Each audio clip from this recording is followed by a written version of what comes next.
Hello everyone, this is Anuga and welcome to my kitchen. Let's make Mumbai Ladi Pav.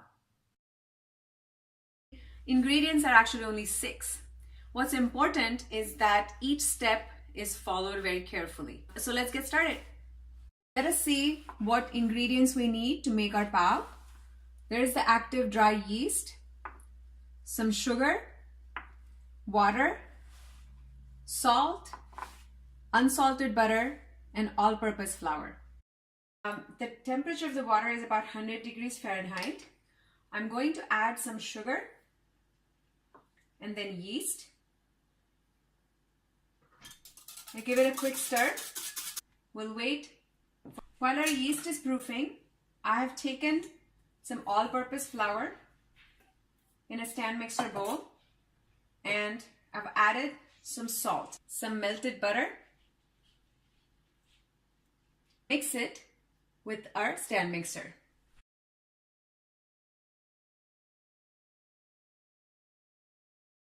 It's been 5 minutes and the yeast is nice and bubbly.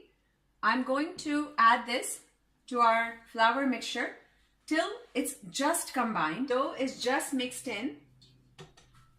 Here you go. This is what the dough looks like. So I'm going to just dump everything on this board. And I'm going to knead it. Comes together nicely. It takes patience. It's a sticky dough. But this step is important to ensure that we have a beautiful pav. This is called high hydration. So we have higher percentage of water compared to flour.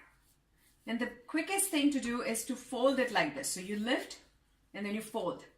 You lift and you fold. As you can see, soon the gluten starts developing and then you have a beautiful dough that you can work with.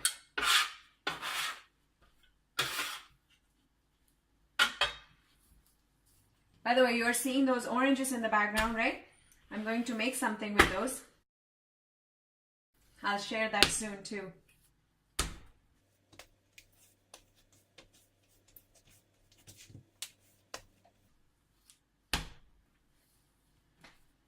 So you can see now it's sticking less and less to the board. In kneading this dough for about 7 to 8 minutes, you can already see it's not sticking anymore. I did not use any additional flour. Don't get tempted to use additional flour because it doesn't make for a soft dough and it doesn't make for a soft bread. So you can see it's developed the elasticity. It's becoming, the surface is getting smoother. I'll knead for a couple of more minutes. And then I will let it rest for about an hour.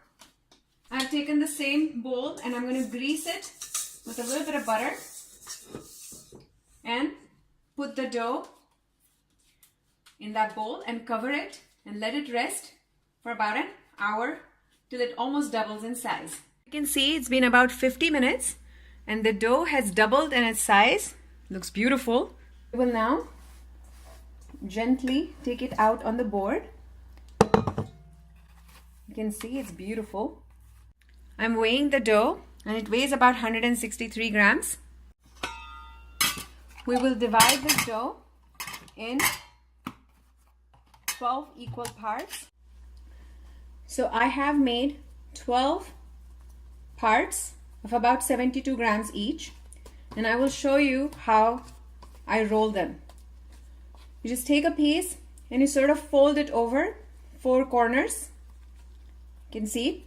And then you bring all the corners down like that and make it tight. Kind of roll it, roll it, roll it, roll it. You can see this is what the final shape should look like. It doesn't have any cracks on the surface, and that's what makes for a really smooth top when it's baked.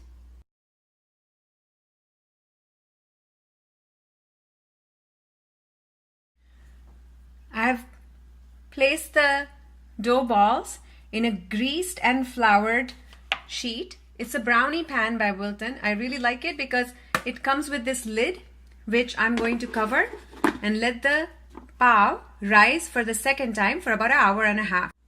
It has been about an hour, and as you can see, our rolls have proved really well. They've almost doubled in size. I'm going to bake these at 450 degrees Fahrenheit for about 8 to 10 minutes. The paav is ready. I baked it at 450 degrees Fahrenheit for about 10 minutes. They're a little hard on the top, but as they cool down, they will get soft. I'm going to brush them slightly with some butter just to keep the moisture in. Thank you so much for stopping by. I hope you like the recipe and make it at home.